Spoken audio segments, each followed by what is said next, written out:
Hello, welcome to month 5 of Cheshire Quilters Guild 2017 block of the month.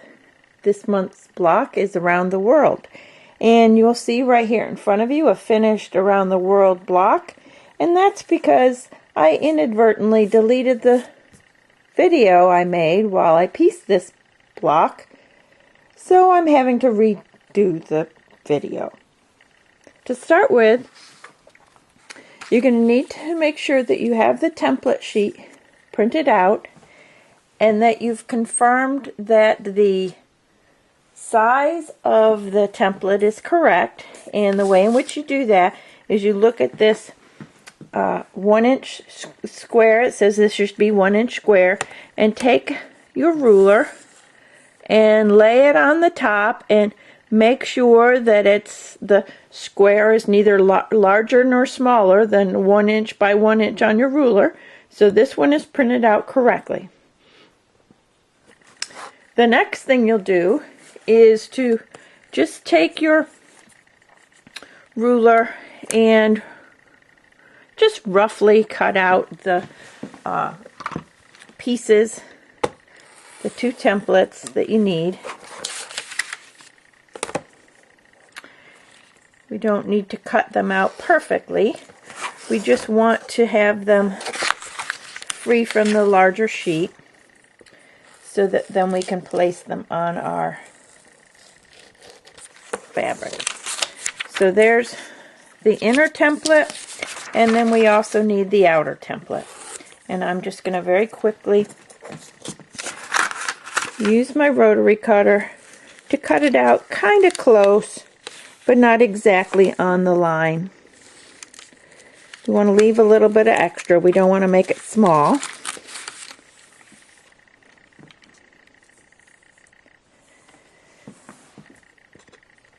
And there's that side. And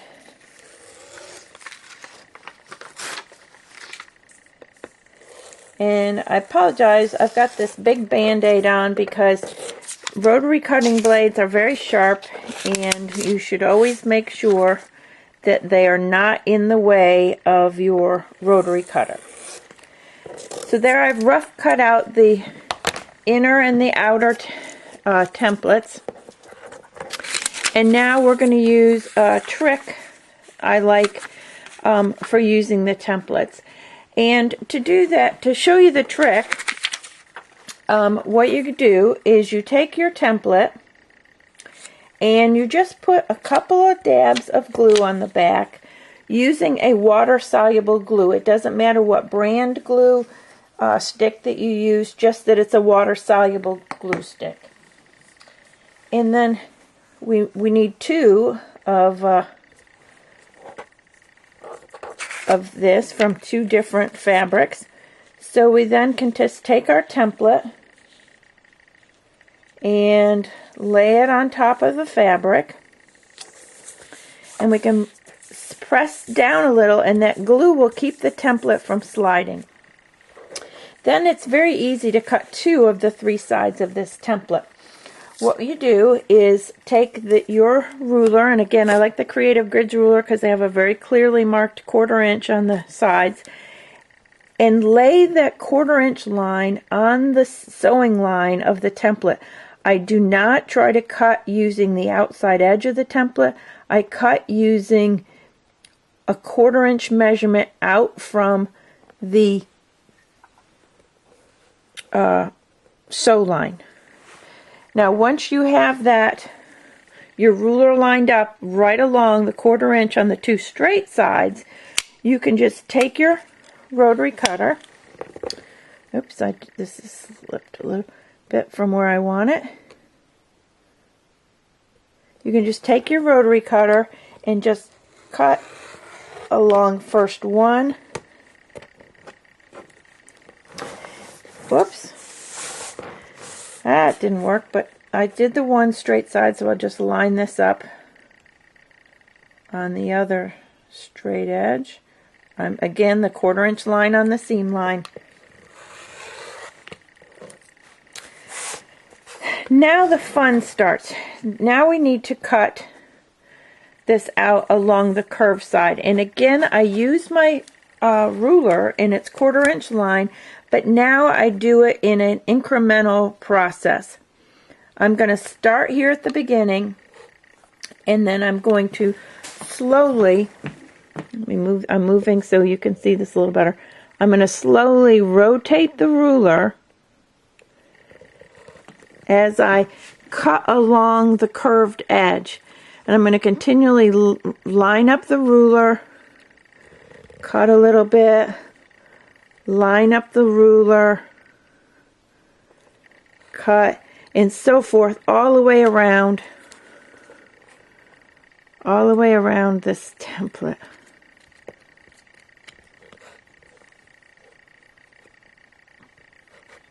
Now you're going to need a total of 4 of the inner template, 2 from 2 different fabrics, and then you're going to need 4 also of the outer template. So let me just trying to make sure I keep that ruler lined up on the 1/4 inch line, and then I can cut right along the ruler. The outside, the curve on the inner template, this convex curve, is easier to cut because if I go past, I'm not cutting into the piece at all. I am just going to be, I don't have to worry about cutting into the actual template as I go along here if I cut, past where the ruler is currently lined up. So we rotate around, trim, rotate, trim, rotate, and again I just keep my 1/4 inch line on my ruler on the sew line as I go around. And this would be a lot easier if I had another finger to use on my left hand. It's really actually quite hard for me to keep things lined up without the use of that finger. So let's see how I did here. We'll be able to see how curved I made the piece. And yeah, it looks pretty good. So I've got 2 of the inner template cut. I need to do 2 more of the inner template. But let me first show you how I do the outer template. For the outer template, we've got the same thing. Now what I'm going to do here, I'm also going to fold I'm folding the layer cake piece in half diagonally, because then this will come up in the corner of the 2 different pieces. Oops, I forgot to put on my glue because I could see it wasn't sticking. So just a little dab of glue.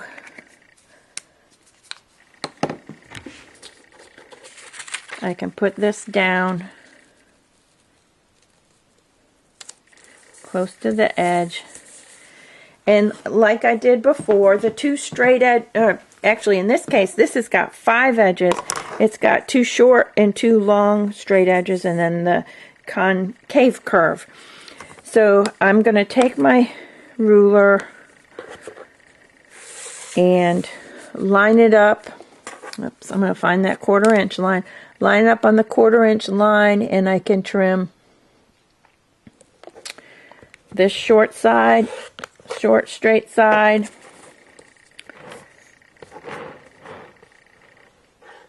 I can do the next straight side, lining up my 1/4 inch on that seam line, on the stitch line, so that I have my 1/4 inch seam line, seam allowance rather. And here's another long one.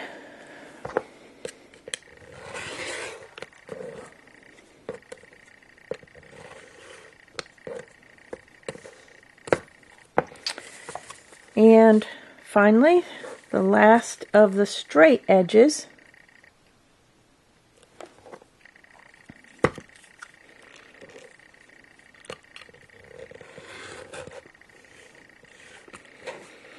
Okay, so now all we have left is this, the concave curve. And this one is a little, you need to be a little more careful. You don't want to, when you have the ruler lined up, you know, like right here, if I go too far, I'm going to cut into the seam allowance. So you want to make sure that when you're trimming the concave curve, this curve on the outer template, you need to make sure you don't get overly enthusiastic with your rotary cutter and cut much past where you have the ruler lined up.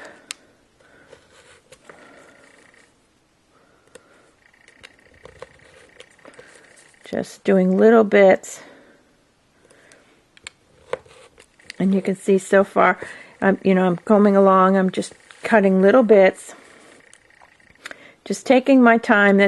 There's probably, this is the more crucial step, I think, or more, the step that's more easy to, cause you issue is if you don't have your pieces cut out correctly.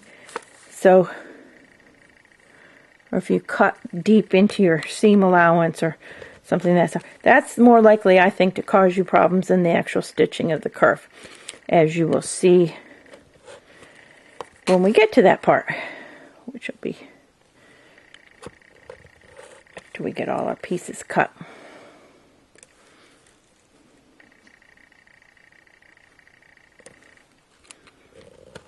Let's just get that away, and just want to clean up right in there a little bit. And it looks like we have a nice curved edge cut here, and so we have one pair of outer template pieces trimmed. So I'm going to go cut my other pair of inner and outer template pieces, and I'll meet you back here in just a couple minutes. Okay, so here's all my pieces cut out. I've got two pairs of inner templates and 2 pairs of outer template pieces. And so now I'm going to show you the trick I use for, well, it's not really a trick, the technique I use for piecing these curved pieces together. I want to be sure it's clear to you that even though it looks as though the pieces will not fit together, that if I take off this seam allowance on the inner template and lay it on the outer template, it's going to line up so that I have a perfectly pieced unit. Now, how do I line them up to sew them? That's the question. And that's where we use the instructions that I've given you there, where you take each inner template piece and fold it right sides together and make a little crease, just a little finger press a crease along the curve. So we find the center of it. Then we do the same thing with the outer template piece. We fold it in half, find the center of the curve, put our crease. Oh, but I didn't do that right. I need to do this piece wrong sides together so that my crease from this piece will set down into the crease from the other piece, and then I can take a pin and put it right through the crease and pin the 2 pieces together. So I pin them together right where the creases are, and that's it. And I've done that for all 4 of my pairs. I've folded creases, lined them up, and I've pinned them with the outer template on top, because when we go to the sewing machine, we're going to sew with this inner template on the bottom. So meet me over to the sewing machine and let's see how we are going to do the piecing on these with just 1 pin in each piece. And please don't put in more pins. Wait and see how I do it and try it my way, because you really only need to use 1 pin on each of these curves. See you soon. Okay, here we are ready to sew our pieces together, and with just a single pin. And the way in which we're going to do that is we're going to start the seam by lining up the front edges of the two pieces. And we're going to put that under our presser foot.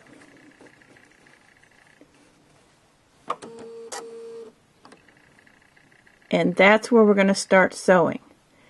Now, make sure these stay lined up. And this is where something like a purple thing or stiletto or even the back of your seam ripper can come in handy as far as giving you some control over the fabric. Because what we're going to do is we're going to stitch a couple of stitches, and then we're going to use the tool of choice, and we're going to keep the quarter circle, that inner template piece, flat on your sewing machine bed, and we're just going to work around the seam, sewing a few stitches at a time, making sure that the edges of the two pieces of fabric are together. And you can use this, and the purple thing is a real nice tool for holding the extra fabric out of the way so you don't get any bubbles, or so you don't get any little pleats or tucks in your seam as you go along. And we're going to go along like this, a few stitches at a time. Keep checking, make sure your fabrics are lined up until we get right up to the pin, and then we're going to pull the pin out. Now, in the instructions, I don't tell you to do this, but what you might want to do until you get real comfortable is to lift up your presser foot a little, rotate your piece around some. I mean, we've been rotating it all the way as we sewed, but now line up the two ends of the seam together. They should also come out nice and square, just like the beginning did. And take that pin you just took out and stick it in the end of the seam. Now you have a target to shoot for as far as making sure your fabric gets lined up nicely. And again, make sure your under piece is flat on your sewing machine, and then you're going to just scooch that top piece around to where you need it so that the edges are even, so that we can sew our seam. Okay, there we are. And we're just going to go again like we did before, just go slow, and as you stitch along, you're going to make sure that your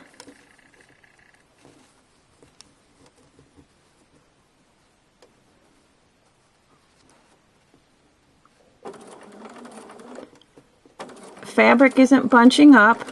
It's staying nice and flat as you stitch it. It's going to have, creases and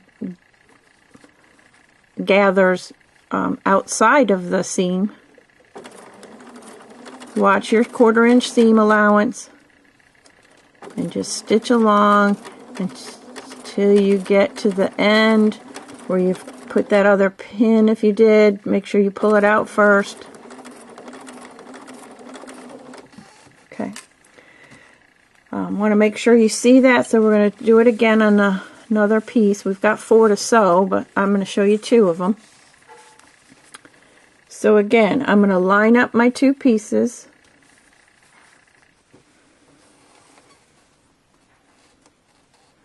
And I can scooch that up under my presser foot.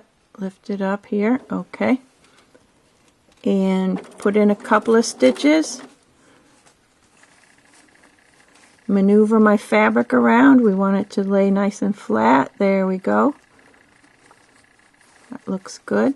Now I'm not pulling on the fabric. I'm just kind of directing it. I'm not putting a lot of pressure on the fabric. I don't want to stretch it where it's on the bias around this curve. I just want to encourage it to go where I need it to be, which is to have the 2 pieces of fabric lined up at the outside of the seam.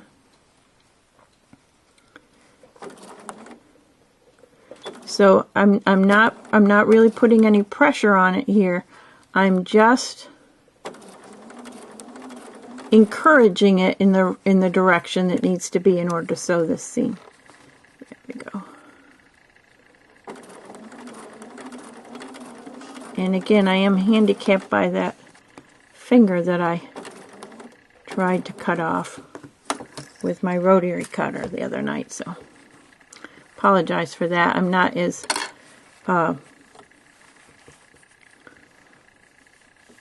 nimble with my fingers as I usually would be.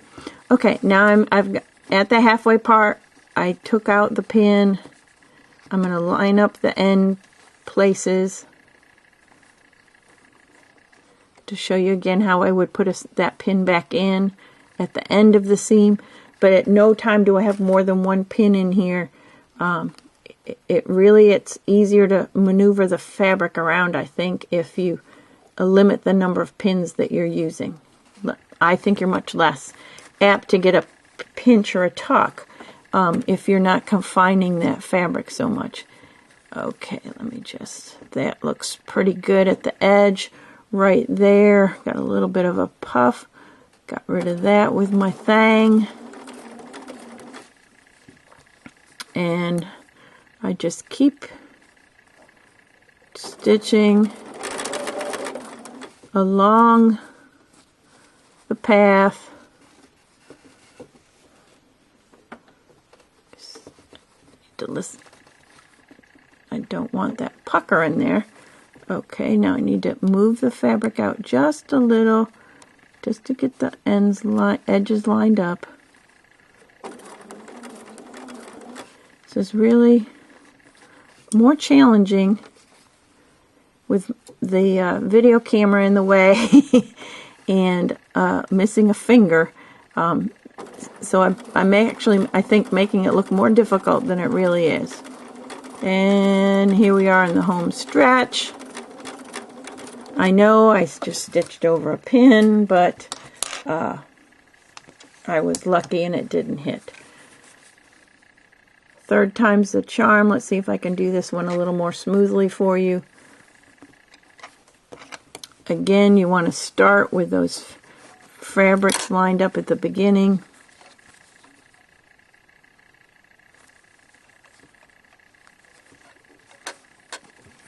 I need to, there we go.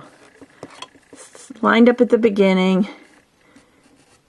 Purple thing, holding them in where I want them to start. Got my first couple of stitches in, and now I can start manipulating the fabric around. Just keeping the bubbles out of the seam so we don't get any tucks.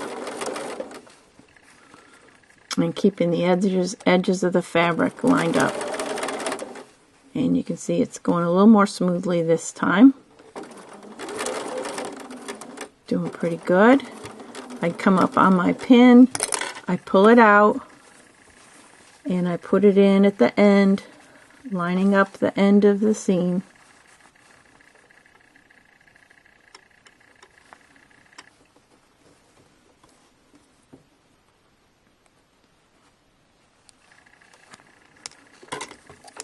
Purple thing at the ready.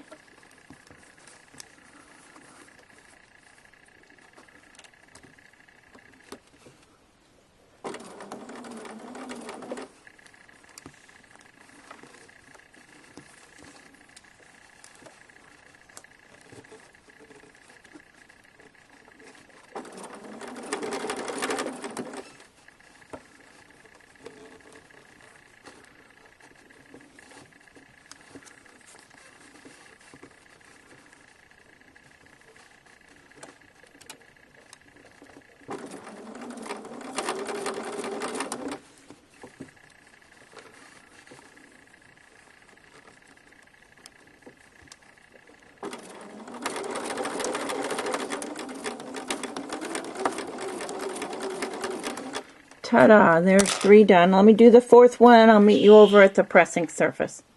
Alright, so here are my 4 units pieced. And I want you to see that I don't have any tucks.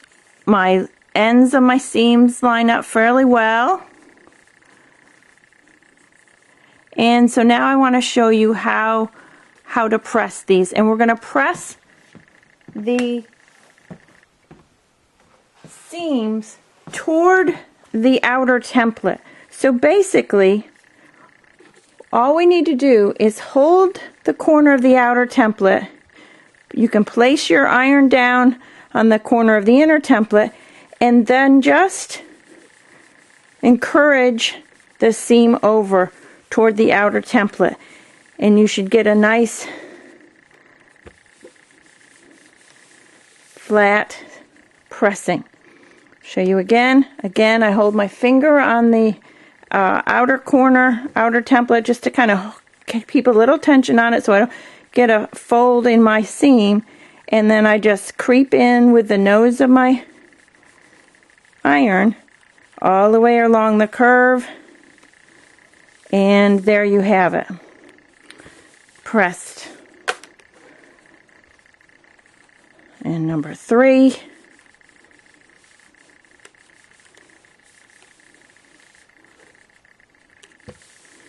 And number 4. Just a little bit of tension. You don't want to stretch it, but just a little tension, just so you don't end up getting a little tuck up under here. We don't want to tuck in there. So there's my 4 units pressed. The design is with the 2 lighter outer units out and the 2 darker outer units in. So it's going to look like this. So now all I have to do is take this to my machine and sew it like a 4-patch. I'm going to sew this seam and press toward this outer template. This seam, press toward this outer template. So the top seam in mine is going to be going to the left and the bottom seam to the right, so that they're going to nest, and I can sew that in between the seam between the 2 pairs. So I'll come back when I get my pairs sewn and we can see how those seams nest. Okay, I have them sewn, and I'm just going to press my seams. First I'm going to just set the seam, and then I'm going to press it toward the outer template, and the same thing with the other one. Set the seam, and then press toward the outer one. And there's our 2 pairs. Now it's a simple matter of taking our 2 pairs, nesting the seams between them, and sewing, nesting the seams between them, and then we can sew this last seam. So let me do that and I'll meet you back here.